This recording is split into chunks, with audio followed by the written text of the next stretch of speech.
Como que isso falha? Olha, essa equação não falha. Ei, eu como seu pai espiritual, seu guia, estou mandando você fazer o que a Bíblia afirma que é a verdade. E o cara vive essa experiência, já era, isso é Deus de Abraão, de Isaac e de Jacó, entendeu? Vai do pai para o filho, para o neto, e aquela experiência dizendo, ei meu filho, hoje você tem casa porque um homem de Deus, não tem valor. Meu filho, hoje você come, hoje o pai reinventou, hoje somos prósperos, hoje a conta é paga porque um homem de Deus interviu. Fala pessoal, sejam bem-vindos ao nosso canal, mas antes de assistir esse vídeo, se inscreva no canal, ative as notificações e deixe seu like. Que Deus te abençoe grandemente. Aí é uma memória social que fica para a história.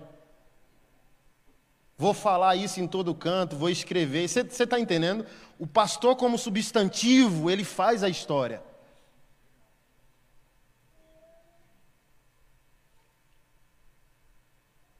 Não tem coisa mais espetacular para nós, é uma ovelha dizer, debaixo da tua palavra, pastor. Tá maluco, irmão? Não tem salário que pague isso, não. Como que isso falha? Olha, essa equação não falha. Ei, eu como seu pai espiritual, seu guia, estou mandando você fazer o que a Bíblia afirma que é a verdade. E o cara vive essa experiência, já era, isso é Deus de Abraão, de Isaac e de Jacó, entendeu? Vai do pai para o filho, para o neto, e aquela experiência dizendo, ei meu filho, hoje você tem casa porque um homem de Deus, não tem valor. Meu filho, hoje você come, hoje o pai reinventou, hoje somos prósperos, hoje a conta é paga porque um homem de Deus interviu. Pode falar que o valor do dízimo que ele queria entregar para mim, e você viu até de que ele fez para a igreja, era de 44 mil, irmão. Na hora a gente roda no poder, dizendo, aleluia. Aí se for de um presbitério, diz, vem para o canto aqui para ninguém ver. Esse é o medo nosso. O pastor, não sendo substantivo, ele vai dar o jeito dele de enrolar o sagrado.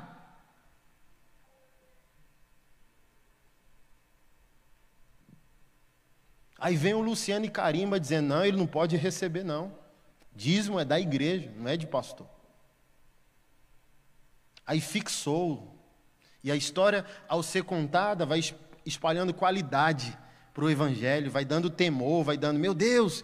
Aí um vai seguindo o exemplo do outro e vai levando o evangelho mais a sério. E vai trazendo uma maior dignidade para a nossa fé, para a nossa vocação e para o rebanho do Senhor. Passa aí, a gente já está terminando. O pastor consciente. Irmão, não cobre da sua igreja o que ela não consegue dar para você. Por vezes, ser pastor é uma profissão ou vocação solitária. Eudine, no seu outro livro chamado A Vocação Espiritual do Pastor, é uma série pastoral. Pastor Contemplativo, A Vocação Espiritual do Pastor, e eu acho que tem mais 2 livros na série. Ele diz, o trabalho pastoral envolve rotinas semelhantes a limpar o curral, o estábulo, coletar o esterco e arrancar as ervas daninhas. Isso não é, em si, um trabalho ruim, mas se esperarmos cavalgar diariamente num desfile, num imponente cavalo preto, e então voltarmos para o estábulo limpo, onde o empregado escova e alimenta a nossa montaria, ficaremos extremamente desapontados e viveremos cheios de horríveis ressentimentos. Você, por vezes, tem que estar consciente da precariedade da sua igreja local. Ele no livro diz, passe 5 minutos numa igreja, você vai ver fofocas intermináveis, equipamentos que não funcionam, brigas ministeriais. Então, um pastor não pode ser surreal, ele tem que ser real, tem que ser consciente. Do chão da realidade da minha igreja local, eu trabalho. Minha matéria-prima é a realidade, não a surrealidade. Porque na dor e no rancor, eu boto um peso sobre o rebanho que eu não sou autorizado a colocar. Que eu tenho que trabalhar de maneira processual. Eu gosto de uma fala de Rick Warren, que ao ficarmos desapontados com os nossos resultados denominacionais, ele confronta dizendo, pergunta errada que um pastor faz a si mesmo. Como fazer minha igreja crescer? Ele diz que é uma pergunta errada. E ele diz, qual é a pergunta certa? O que está impedindo minha igreja de crescer? Porque ele diz, a igreja, segundo Paulo, é um corpo. Um corpo é um organismo e todo organismo cresce. Mas o crescimento não vem do método, vem da experiência real, do gabinete, do discipulado, de experiências extraordinárias.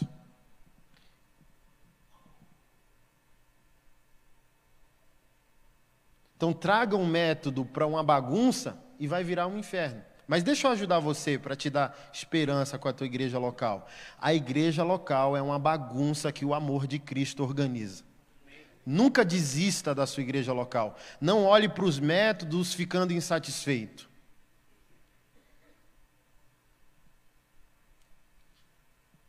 Passa aí. E uma fala do Mark Driscoll no livro Reformição e no livro Confissões de um Pastor da Reformição.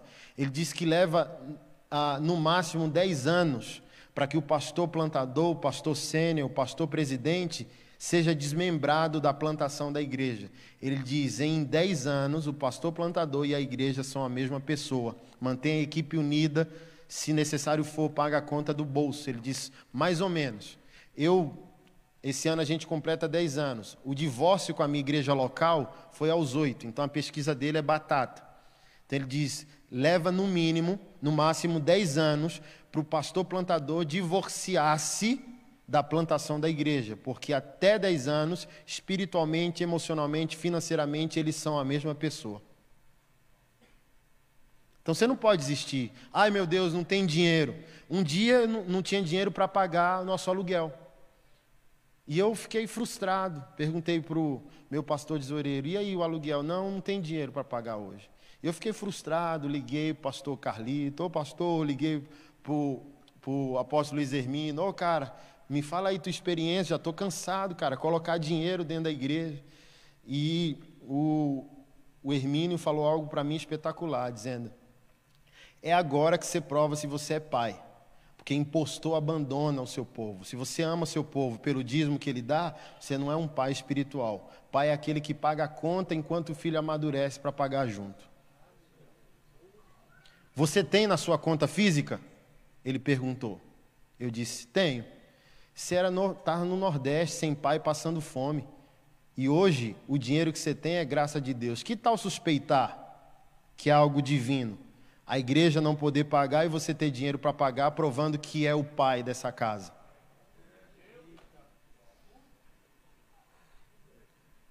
E o pastor Carlito fechou meu caixão, dizendo, quem são seus filhos? Aí eu chorei porque eu não sabia responder, Marciano. Quem são seus filhos? Eu disse, pastor, simples e complexo, não sei. Ele disse, enquanto você não souber responder quem são seus filhos, sua igreja não prospera. Porque ele disse, negócios se faz com estranhos, sociedade se faz com amigos, igreja só se faz com filhos.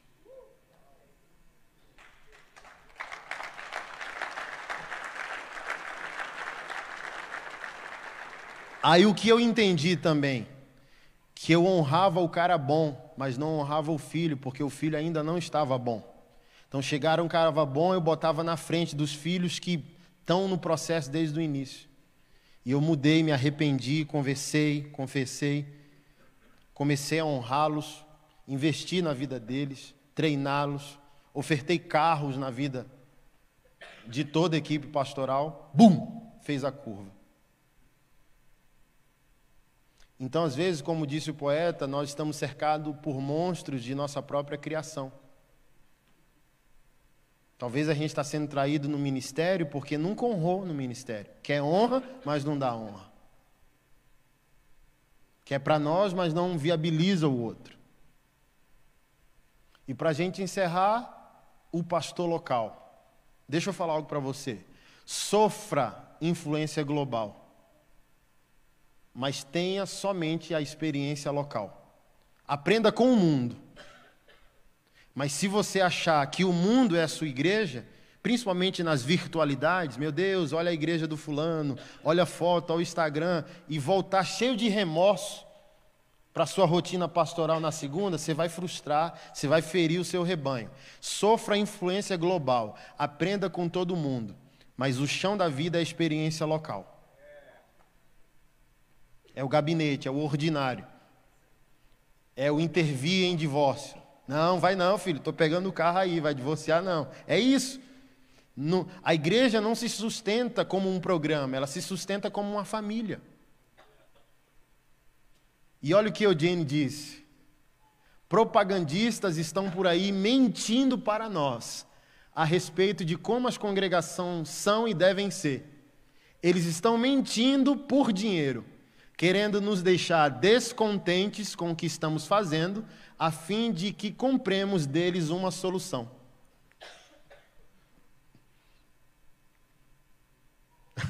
Então não compre nenhum programa. Sua igreja local é o seu programa.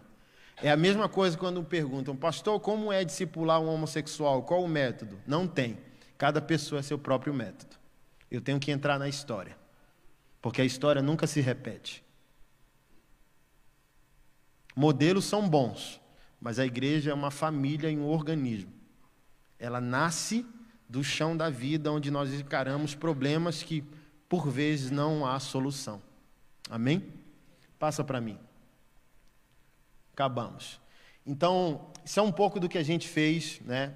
Todos esses homens de Deus já passaram na plataforma que a gente oferece. Nós temos hoje uma rede de 150 voluntários, psicólogos, psicanalistas, psiquiatras, pastores e mentores cristãos no Brasil.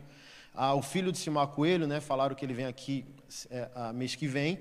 O filho dele, que mora nos Estados Unidos, está nos ajudando, que um dos nossos projetos sociais é a criação de um aplicativo para evitar suicídio entre jovens e adolescentes.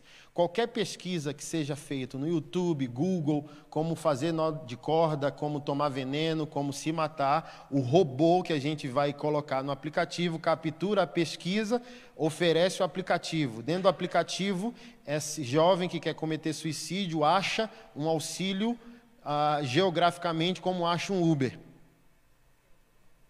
Ou o pastor ou o médico especialista acha essa pessoa como Uber. Acionou, aí chega a mensagem para os voluntários e o voluntário tenta achar aquela pessoa como a gente encontra o Uber.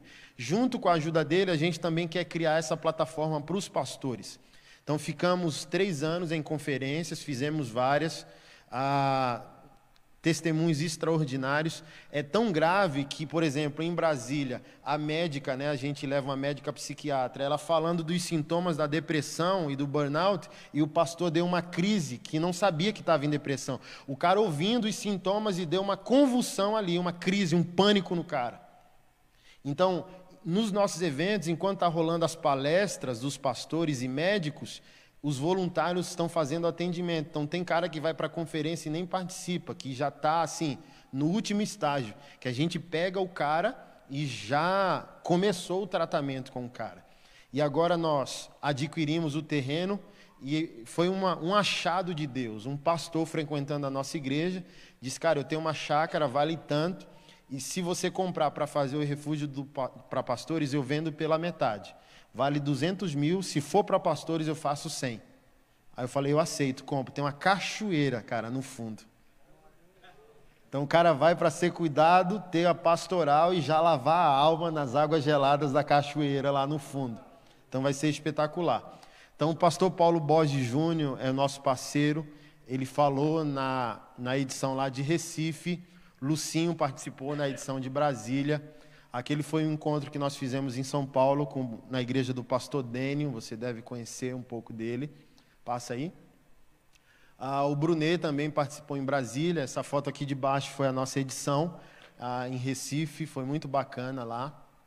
Pode passar. Pastor Luciano também participou de Recife, o procurador Guilherme Shelby. Essa aqui de baixo foi uma experiência surreal. Uma igreja de 4.000 membros, passou por um racha, os pastores foram traídos, o evento estava marcado lá para 2.000 pessoas, chegamos lá, o desastre, a igreja rachada, um evento para 2.000, teve 20 pessoas.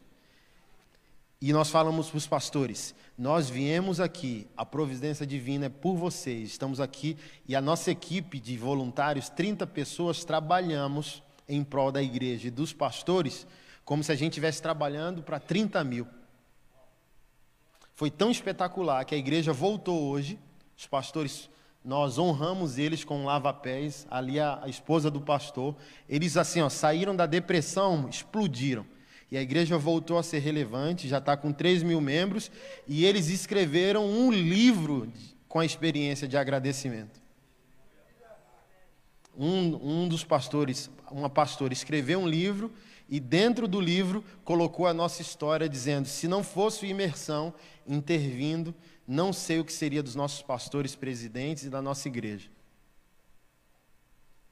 Pagamos a conta no final das contas, sei lá, deu 50 mil de prejuízo, e a gente diz, não é prejuízo, é investimento.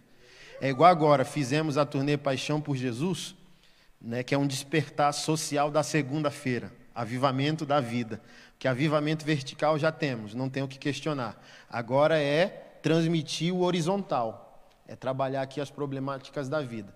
Fizemos, tivemos de receita aí 200 mil e tivemos de despesa 1 milhão. Mas Deus é tão Deus, irmão, que não é evento, não é dinheiro, não é recurso, não é o que ganha.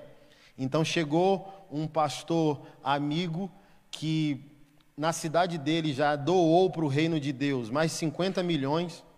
O cara era vendedor ambulante, hoje é o maior exportador de miúdos de boi do mundo. E ele diz, é reino isso aí, cara. É a mensagem que precisa ser espalhada. Toma aqui uma oferta de 350 mil. 400 mil, na verdade. E um outro parceiro nosso, que é um nerd, né, um trader no mercado financeiro, que tem feito riqueza distribuído no reino de Deus, ele diz, a minha oferta é de 1 milhão. E ofertou para a gente, e a gente pagou a conta, né, do Paixão, e Jesus tornando nítido o seguinte, não é dinheiro, não é evento, é uma mensagem de empoderamento, de transformação do meu povo. Então a gente está envolvido em problemáticas porque a gente crê que algo espetacular vai acontecer no futuro da igreja e a gente precisa criar ambientes adequados. Deus não pode usar no avivamento um pastor doente, ferido. Então a gente tem que recuperar os nossos soldados. A gente, por exemplo, ano passado a gente ofertou 12 carros na vida de pastores em depressão, porque o cara nunca foi honrado, nunca foi amado. A nossa maior alegria é Deus falar o nosso coração e a gente ligar, ei macho, tu tem pai. Liguei para um pastor no Rio, ganhei um Versa, 0 quilômetro, e o Espírito Santo disse, nem se anime, que não é seu não. Você vai mandar para o Rio de Janeiro, para aquele pastor lá que está em depressão. Eu liguei, mandei a foto primeiro do carro. Ele, que é isso, macho? Aí eu disse, ei, cara, me perdoa, porque tem 4 meses que eu estou relutando para isso.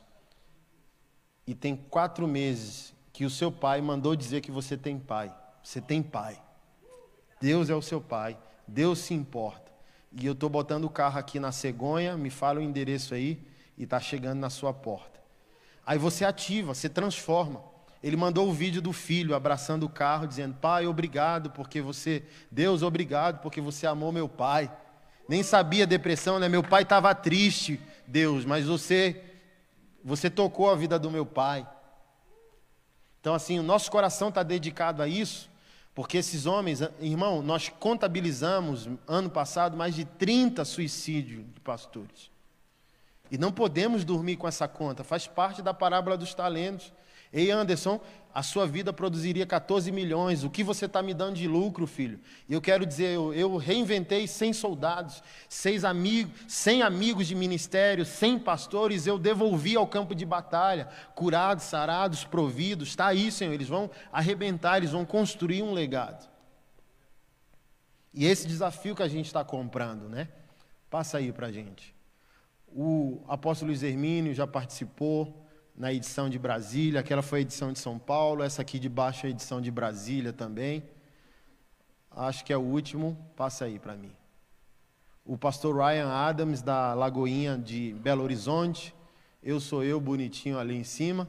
O pastor Farley também participou, né, da edição de Brasília. Então é isso, queridos, foi uma alegria enorme estar com vocês nessa manhã. Se você tem interesse, se identificou com um projeto, nosso coração arde. Ontem eu consegui contato com um homem de Deus no Rio de Janeiro, que é dono de uma fábrica de pré-moldados. Então a gente vai fazer isso de maneira urgente, eu não vou perder tempo com a alvenaria, já vou pegar o pré-moldado ali e tentar executar isso da maneira mais rápida nos próximos 6 meses. Se você é empresário, pastor, quer comprar essa causa junto com a gente, eu vou estar em Curitiba até segunda-feira pela manhã. Então fala comigo aqui, a gente toma um café, eu te explico o projeto de uma maneira mais ampla para a gente efetivar essa visão. Amém? Eu estou lançando um livro essa semana chamado Riquezas Amargas, que é a vida do Salomão de Provérbios, Salomão de Eclesiastes. Como ganhar o dinheiro de maneira cristocêntrica e como não perdê-lo, ao perder a sabedoria de Deus. Eu pedi para o pessoal contar quantos tinham, então você vai passar lá, ali onde tem uma livraria lá fora, e a gente fez uma oferta, cada um de vocês pode pegar um livro desse de maneira gratuita, é um presente, uma oferta que a gente vai ministrar na sua vida, tá bom?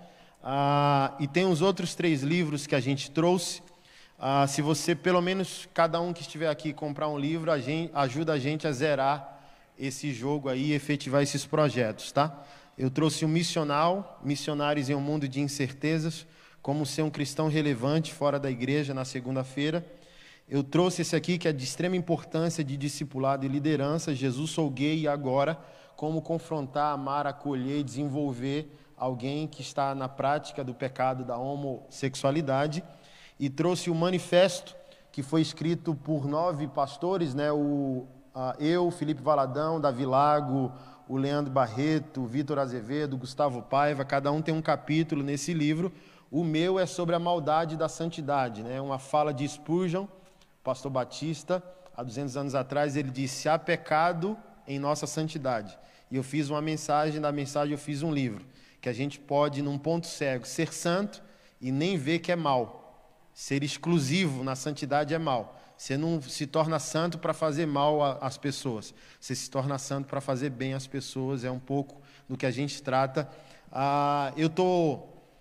Eu só tenho essa agenda e mais uma semana que vem. Acho que alguns de vocês viram que eu postei. Eu cansei de uma rota gospel assim do mecanismo, né? Não é que eu não vou ter agenda, que eu não vou sair de casa, mas a partir de hoje eu vou diminuir 80% porque eu só quero sair para o que faz sentido. A minha ida para uma igreja local para falar de um assunto é uma cereja no bolo do bolo que existe. Mas eu não quero dar minha vida por um cartaz, por uma igreja evento, que não traz benefício nem para a igreja, nem para o reino. Só quer levar alguém de nome, alguém famoso, e ali vira um mecanismo que, para mim, não tem sentido, não tem benefício para o reino. Então eu parei e Deus me quer exclusivamente dedicado a essas causas humanitárias. Mês que vem, a nossa gerente de projetos sociais foi eleita pela ONU como uma das 100 pessoas mais importantes no mundo em assuntos de terceiro setor e a dignidade do povo africano. Então, 8 pessoas foram eleitas no Brasil, 7, tudo de esquerda, estão levando um babalorixá para fazer um ritual dentro da ONU. Ela me ligou chorando, dizendo: pastor, nem a minha arte fizeram, quando descobriram que eu sou cristã e não querem me honrar. E ligou chorando, dizendo: senhor, vai comigo? Eu falei: rapaz, ninguém tira onda com a cara de Jesus, não, irmão. Eu tiro a passagem ontem, e se esse babalorixá vai tirar onda lá fazendo as mandingas dele, a gente vai orar dentro da ONU.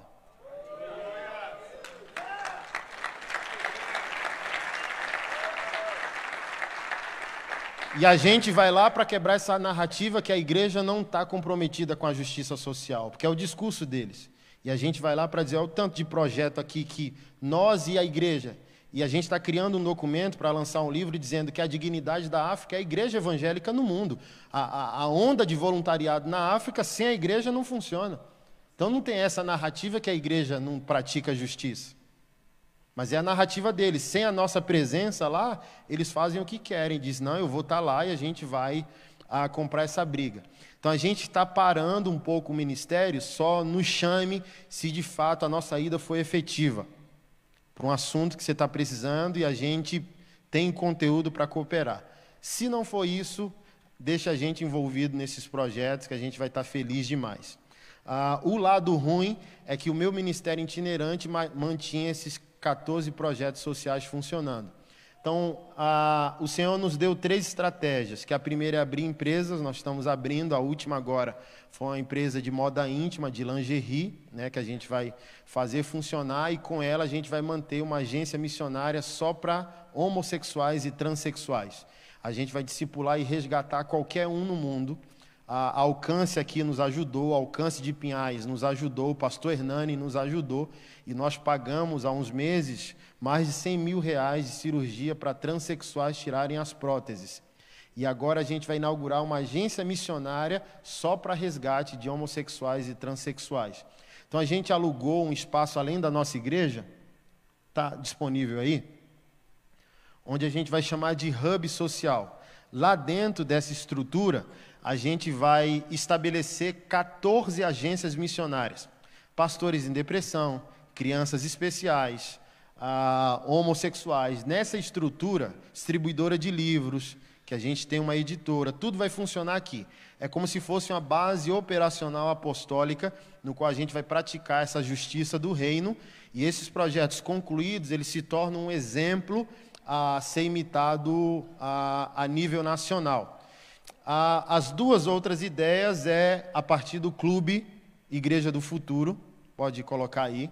Você pode achar pelo Instagram Clube Igreja do Futuro, ou você pode direto acessar o site clubeigrejadofuturo.com.br.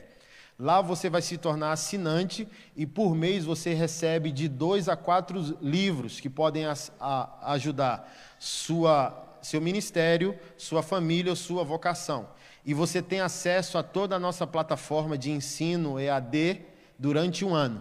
Então, todo o conteúdo teológico, filosófico, sobre política, sobre teologia, sobre liderança. Vamos dar um exemplo. Tem 100 vídeos aula lá. Você tem direito a ver quantas vezes você quiser durante um ano. E todo mês você vai receber na sua casa camiseta, bottom e de 2 a 4 livros por mês sobre variados assuntos. Sexualidade, casamento, liderança, igreja, plantação de igreja e por aí vai. A partir do clube é que a gente vai tornar sustentável a existência desse hub, né? E das empresas. Quando a doação chegar, a doação é o plano C, que as empresas sociais vão estar mantendo isso e o clube de leitura vai estar mantendo isso. Os nossos livros fazem parte do clube. Se você assinar, você já está ajudando a gente demais da conta, mas se você, ao sair, comprar apenas um livro, também você já está ajudando a gente a impulsionar de maneira extraordinária esses projetos, tá bom? Não esqueça de pegar o seu gratuito lá, Riquezas Amargas. Foi uma alegria, obrigado pelo seu tempo, pela sua paciência. Espero que a nossa vida tenha sido útil para a sua vida. Deus te abençoe.